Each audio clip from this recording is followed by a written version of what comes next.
The Galactic Intimidation Summit happened once every solar cycle, and it was exactly as terrifying as it sounded.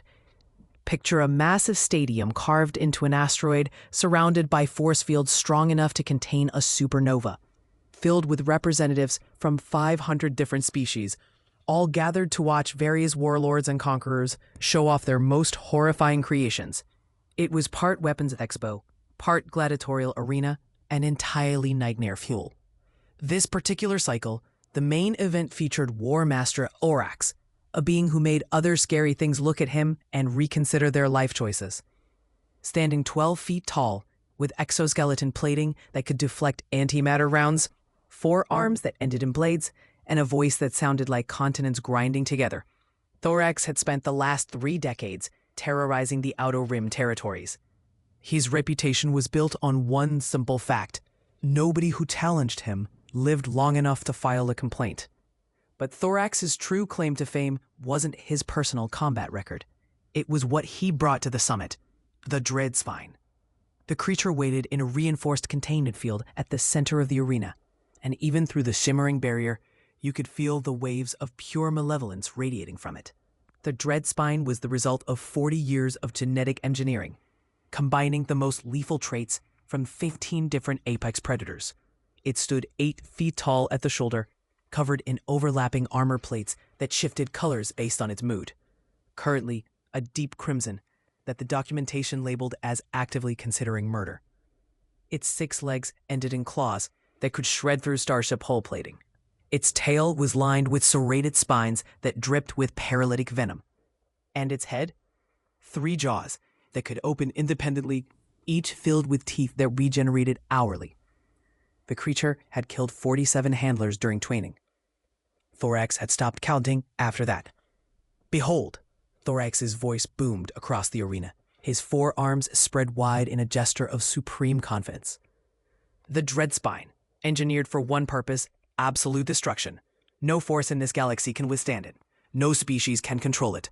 I challenge anyone here to approach my creation and survive for even 60 seconds. The assembled ambassadors and warlords shifted nervously in their seats. Several species were already calculating evacuation routes. The smart ones had booked their transport ships to leave immediately after the demonstration. The challenge hung in the air like a death sentence. Nobody moved.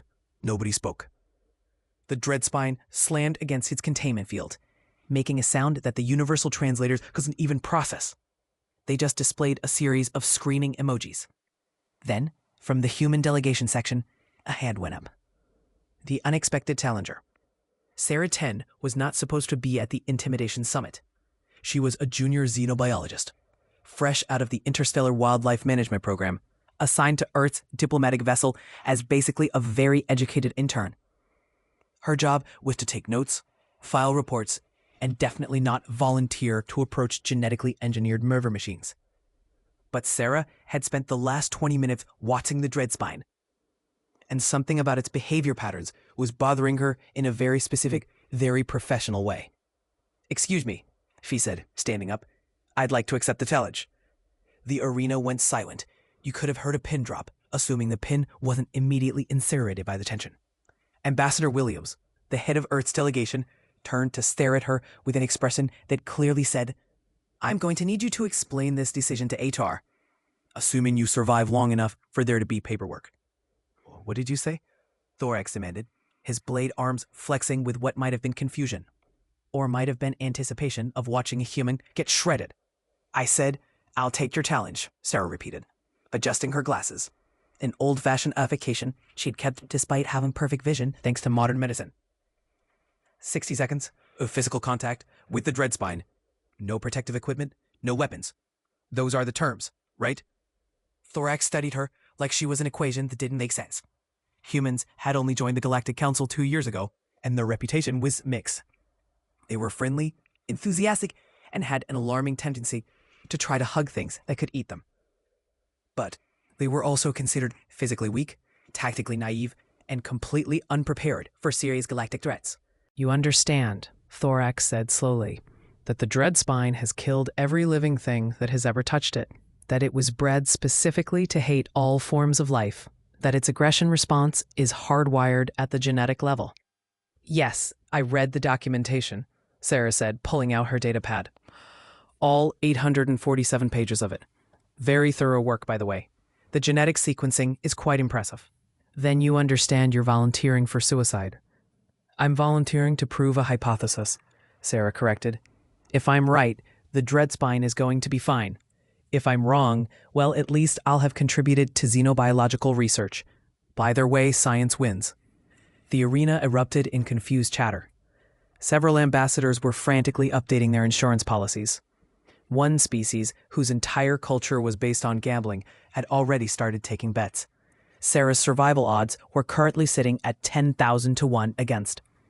Ambassador Williams pulled Sarah aside. Dr. Chen, I admire your dedication to science, but I really need you to think about this. That creature is displaying classic signs of chronic stress, inadequate enrichment, and possible sensory overload. Sarah interrupted. Look at the color fluctuations, the repetitive movement patterns, the way it's favoring its left hindquarters. That's not just aggression. That's a creature in distress. It's a killing machine. It's a living being, Sarah said firmly. And every living being responds to proper care and understanding. That's not optimism, Ambassador. That's biology. Thorax had been listening to this exchange with growing incredulity. Human, if you survive this, I will personally grant Earth protected status in all Outer Rim territories. But when you die, and you will die, your species will be forever known as the ones too foolish to recognize an unbeatable threat. Sarah smiled. And if I succeed, you admit that maybe there's more to creature management than just breeding for violence. Thorax's laugh sounded like an avalanche. If you succeed, human, I will retire from warfare entirely and dedicate my life to, he struggled to think of something ridiculous enough, to children's education. Deal, Sarah said, extending her hand. Thorax looked at the hand, looked at Sarah's face, then carefully shook it with one of his blade arms, being surprisingly gentle to avoid cutting her. The arena's medical team moved into position. The containment field's emergency shutdown systems were activated. 3 ambulance ships went on standby. Somewhere in the human delegation section, someone started quietly praying to various deities, both Earth-based and newly discovered. Sarah walked toward the containment field entrance, her steps steady and calm. She got her datapad in one hand and, somewhat bizarrely, a small bag that smelled distinctly of dried meat. The approach. The containment field shimmered as Sarah stepped through. The barrier sealed behind her with a finality that made several spectators flinch. She was now in an enclosed arena with the most dangerous creature in known space, wearing nothing but her standard diplomatic jumpsuit and a small backpack. The Dreadspine's attention locked onto her immediately. Its 3 jaws opened in sequence, displaying enough teeth to make the shark feel inadequate. The color of its armor plates shifted from crimson to a deeper, more violent shade that the documentation called actively hunting. Sarah stood still, about 15 feet from the creature, and did something unexpected. She sat down cross-legged on the arena floor. Okay, she said, pulling out her datapad. Let's see, dear. You're probably wondering what a soft, squishy human is doing in your space. Fair question. I'm Sarah, and I'm here because I think you've been misunderstood. The Dreadspine cocked its head, all 3 jaw sections moving independently, in what might have been confusion. See, I've been studying your documentation, Sarah continued, as casually as if she were discussing the weather, and I noticed something interesting. Every single behavioral test was conducted in high-stress environments. Bright lights, loud noises, multiple handlers with weapons. You've never had a quiet assessment, have you? The creature took a step forward, then another. Its claws scraped against the arena floor, leaving deep gouges in the reinforced material. Your pupils are dilated, Sarah observed, still seated. Your breathing is rapid. Your armor plates keep shifting colors. That's autonomic, right? You can't control it. It's a stress response. She paused. You're not angry. You're terrified. In the stands, Thorax leaned forward. What is the human doing? Why isn't she running? I think, Ambassador Williams said slowly, she's conducting a field examination. The dread spine was now 5 feet away, close enough that Sarah could see the individual scales on its armor plating, close enough to smell the chemical tang of its venom, close enough that any sudden movement would be fatal. Sarah slowly reached into her bag and pulled out a piece of dried meat. I'm guessing nobody's ever just fed you, right? Everything's been force-fed or delivered through automated systems. never had anyone hand you something as a gift. She tossed the meat gently. It landed about 2 feet in front of the creature. The dread spine stared at it, then at Sarah, then back at the meat. Its jaws opened and closed in sequence, as if it was trying to process this completely unprecedented situation. Then it ate the meat, carefully, almost delicately. "Good choice," Sarah said. "That's Terran beef jerky. We've been making it for about 2,000 years. Gets better with age." She pulled out another piece. "Want to come get this one?" The impossible moment. What happened next would be analyzed in xenobiological textbooks for the next century. The dread spine, the unstoppable killing machine, the creature that had ended 47 lives during its training, took 3 careful steps forward and gently took the jerky from Farah's hand. Its teeth, each one capable of shearing through titanium, delicately grasped the meat without so much as scratching her skin. "There we go," Sarah said softly. "See, you can be gentle. You just never had a reason to before." She stood up slowly, giving the creature plenty of time to react. If it felt threatened, instead, it just watched her with what could only be described as intense curiosity. "Now," Sarah said, "I'm going to try something. Based on your cranial structure and the placement of your sensory organs, I'm guessing you have a cluster of nerve endings right about..." She slowly raised her hand toward a ridge behind what approximated the creature's ears. "Here." Her fingers made contact with the armored ridge. The dread spine froze. Then Sarah scratched. The creature's rear left leg started to twitch. Its tail, which had been lashing aggressively, began to slow down. The color of its armor plates shifted from violent crimson to a softer, almost pink shade. "Oh, we found it," Sarah said, grinning. "That's the spot, isn't it? Every creature has one, just needed to find yours." In the stands, 500 species watched in absolute silence as Sarah Chen, junior xenobiologist, demonstrated the universal truth that had somehow eluded every military strategist in the galaxy. Every living thing just wants to feel safe and cared for. The dread spine's 3 jaws, instead of ripping Sarah apart, began to close contentedly. A sound emerged from deep in its chest, something between a purr and a rumble that the translators couldn't even begin to classify. "You know what would really seal the deal?" Sarah asked, moving her hand to a different spot on the creature's head. "If you showed me that belly. I bet nobody's ever checked you for injuries properly. All those armor plates? I'm guessing you've got some pressure points that need attention." She applied gentle pressure to the creature's shoulder. "Come on, big guy. Show me that tummy." The dread spine, the most feared creature in 3 galactic sectors, the thing that 47 handlers had delayed trying to control, looked at Sarah with eyes that had gone from pure malice to something softer. Then it rolled over onto its back, 6 legs in the air, exposing its vulnerable underbelly. Sarah immediately began checking for injuries, her hands moving with professional efficiency. "Thought so? You've got inflammation here, here, and here, probably from inadequate bedding. And these armor plates are scratched. That's poor management. You need a better diet and some actual enrichment activities." She looked up at Thorax, who had gone completely still at his seat. "War Mather, with all due respect, you haven't been raising a killing machine. You've been torturing a creature that didn't have any other option but to fight back." The timer hit 60 seconds, then 90, then 2 minutes.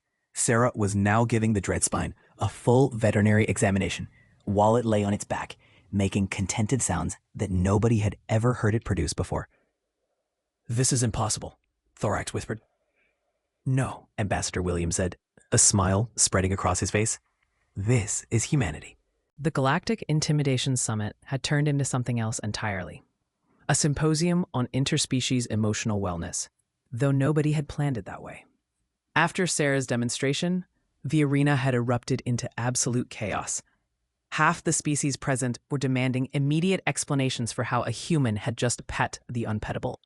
The other half were already on their communication devices, calling home to report that everything they thought they knew about creature management was apparently wrong.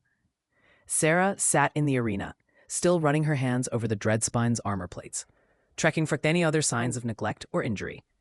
The creature, she'd started thinking of it as Spike in her head, because Dreadspine seemed unnecessarily dramatic, was still on its back, all 6 legs splayed out in a position of complete trust. Dr. Chen, came the voice of the summit coordinator, a floating jellyfish-like being named Administrator Quelm. Could you perhaps explain to the assembled council what exactly just transpired here? Sarah looked up, suddenly remembering that she was surrounded by 500 species all staring at her. Oh, right. Okay, so here's the thing about aggressive behavior in contained animals. And yes, I'm calling Spike an animal because that's what he is, regardless of how many modifications you make. Spike? Thorax's voice cracked slightly.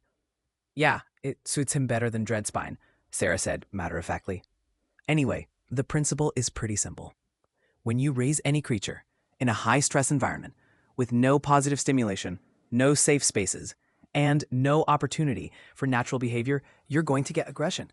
That's not genetic engineering, that's basic psychology. She gestured to Spike, who had started making a rumbling sound that could only be described as purring. Every single test in your documentation was designed to measure fear response and aggression. Nobody ever tested for normal social behavior because nobody ever provided an environment where normal social behavior was possible. Admiral Vex, a military strategist from the Corsian Empire, floated closer to the containment field. Are you suggesting that all aggressive creatures can be domesticated through scratches? Not exactly, Sarah said. I'm saying that all social creatures, and most predators are social to some degree, respond to appropriate care. Spike here has all the neurological markers of a pack animal. Look at his behavior patterns. He's hierarchical, he responds to calm leadership, and he's actually desperate for positive interaction. You just kept him isolated and afraid, so he acted out. Thorax descended from his viewing platform, his 4 blade arms hanging limply at his sides. He looked at his creation, his ultimate weapon, currently getting belly rubs from a 120-pound human, and something fundamental shifted in his worldview. 40 years, he said quietly. I spent 40 years creating the perfect weapon. And you're telling me I created a pet that nobody bothered to treat properly? Essentially, yes, Sarah said. Then, seeing his expression, she added more gently, but that's good news. It means Spike can have a real life now, one where he's not constantly stressed and angry. He can just be. I don't understand, Thorax said. How did you know this would work? Sarah pulled out her datapad and brought up a photo. This is my dog, Captain Biscuits. He's a rescue from an illegal fighting ring back on Earth. When I got him, he'd been trained to be aggressive, had never had proper socialization, and had hurt several people. Look familiar? The image showed a scarred, nervous-looking pit bull with sad eyes. And this, Sarah swiped to the next photo, is Captain Biscuits now. The same dog, sleeping on a couch, wearing a ridiculous sweater, with a human child using him as a pillow. The principle is the same across species, Farah continued. Remove the stressors, provide positive reinforcement, give them a reason to trust, and most creatures will choose peace over violence. It's not magic. It's just understanding behavior. The domino effect. Word spread fast. Within an hour, Sarah had a line of war masters, beast tamers, and military trainers, all demanding she assess their creatures. Some were skeptical, convinced their particular monster was too dangerous for the human method. Others were desperate, having lost too many handlers to creatures they couldn't control. Sarah agreed to demonstrations, with one condition. She got to examine the creature's living conditions first. What she found was depressing and predictable. Cramped cages, inadequate nutrition, constant stress stimuli designed to maintain aggression levels. Absolutely zero enrichment. It was a masterclass in how to create psychologically damaged animals. Okay, she told the assembled war masters after her inspections. Here's the deal. I'll work with your creatures, but we're making changes. Better habitats, proper diet, environmental enrichment, and training based on positive reinforcement instead of fear. Non-negotiable. A beetle-like war master named Chithrax clicked his mandibles skeptically. My Void Shrieker has killed 23 handlers. It was bred on a death world where kindness means weakness. Your soft approach will fail. Bring it out, Sarah said confidently. The Void Shrieker was brought out in a cage that required 6 guards to move. It was making sounds that the translator just rendered as existential screaming. The creature looked like someone had crossed a wolf with a porcupine and given it too much caffeine. Sarah approached the cage, ignoring the warning signs that covered every surface. She knelt down to eye level with the creature. "Hey there," she said softly. "You look tired. When's the last time you got to actually sleep without someone shocking you awake for training?" The voice shrieker stopped screaming. It tilted its head, looking at her with eyes that held years of exhaustion. "Yeah, that's what I thought," Sarah murmured. "Let me make you a deal. I'm going to open this cage. You can attack me if you want, I won't stop you. Or you can come get some food and let me find somewhere comfortable for you to rest. Your choice." Chithrax made a sound of protest, as Sarah had already opened the cage door. The void shrieker emerged slowly, warily. It circled Sarah once, twice, testing. Then it sat down in front of her, and for the first time in its creation, it simply stopped. Stopped being aggressive, stopped being alert, stopped performing the role it had been engineered for. Sarah reached out and began scratching behind its sensory organs. The creature leaned into the touch, making a sound that wasn't screaming. It was crying. "You're okay now," Sarah whispered. "You're okay." Chithrax watched his ultimate weapon cry in relief at finally being shown kindness. And he felt something he'd never experienced before. Shame. The human factor protocol. By the end of the week, Sarah had successfully interacted with 12 different untrainable creatures. Each one had the same story. Bred for violence, raised in stress, never given a chance to be anything other than a weapon. And each one had responded to basic kindness with heartbreaking eagerness. The Galactic Council held an emergency session. The implications were staggering. If humans could simply bypass all military conditioning through, as one ambassador put it, aggressive friendliness, then entire defense strategies needed to be reconsidered. "We need regulations," declared Ambassador Vex. "The human factor protocol. We cannot have humans simply walking up to military installations and befriending the security forces." "Agreed," said another counselor. "But we also need to acknowledge that this reveals a fundamental flaw in how we've approached creature management across the galaxy." Sarah was invited to speak before the full council, an honor usually reserved for heads of state. He stood at the central podium, with Spike sitting beside her like a very large, very spiky dog. "I want to be clear," she began. "I'm not some kind of animal whisperer with magic powers. I'm just applying basic principles that humans figured out thousands of years ago when we domesticated wolves. The fact that this seems revolutionary to you is honestly kind of concerning." Murmurs of discontent rippled through the chamber. "But," Sarah continued, "I understand the security concerns, so here's my proposal. Earth will share our knowledge of animal behavior, psychology, and ethical training methods with any species that wants to learn. In exchange, you commit to reforming how you treat living creatures across the galaxy. No more torturous training. No more breeding things just to make them suffer. We do this right, or we don't do it at all." Thorax stood from his delegation seat. "I support this proposal. Furthermore, I am dissolving my weapons breeding program effective immediately. The creatures in my care will be rehabilitated and, if possible, rehomed to appropriate environments. Those that cannot adapt will live out their lives in sanctuaries with proper care." The chamber erupted in shocked whispers. Thorax, the legendary war master, was giving up warfare. "Dr. Chen has shown me that I built my reputation on cruelty," Thorax continued, his voice steady despite the admission. "That ends today. I am fulfilling my promise. I am retiring from warfare and dedicating my remaining cycles to education. Specifically, teaching proper creature care to a galaxy that clearly needs it." The vote was called. The human factor protocol passed with near unanimity, establishing new galactic standards for creature welfare and recognizing humanity's unique contribution to interspecies relations. Earth received special conservation status, meaning the planet was now under the protection of the Galactic Council's military forces, ironically, including Thorax's soon-to-be reformed empire. The new galaxy. 6 months later, Sarah stood in the observation deck of Thorax's rehabilitation center, watching as a group of formerly aggressive creatures played in an enrichment area roughly the size of a small city. Spike was among them, wrestling gently with a void shrieker in a way that would have seemed impossible half a year ago. "It's remarkable," Thorax said, standing beside her. He no longer wore his war armor, having traded it for the practical jumpsuit of a facility manager. "When I remove the suffering, they remove the violence. It seems obvious now. That's usually how it works, Sarah said with a smile. How's your education program going? Enrollment exceeds capacity. We have waiting lists spanning 40 worlds. It seems the galaxy is eager to learn better ways. He paused. I am teaching them what you taught me. That strength isn't about domination. It's about care. Sarah's communicator chirped. With Ambassador Williams. Dr. Chen, we have a situation. 3 more War Masters have contacted us requesting your consultation.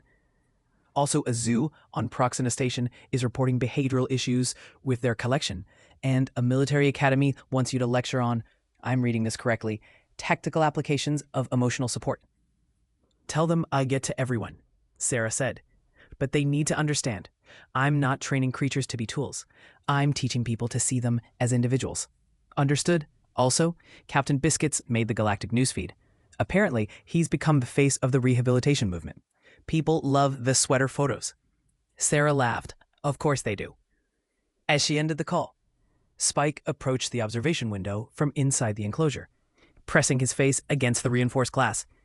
Sarah pressed her hand to the window, and the creature responded by sitting and wagging his tail, a behavior nobody had thought to engineer, but which had babbled and merged naturally once he felt safe.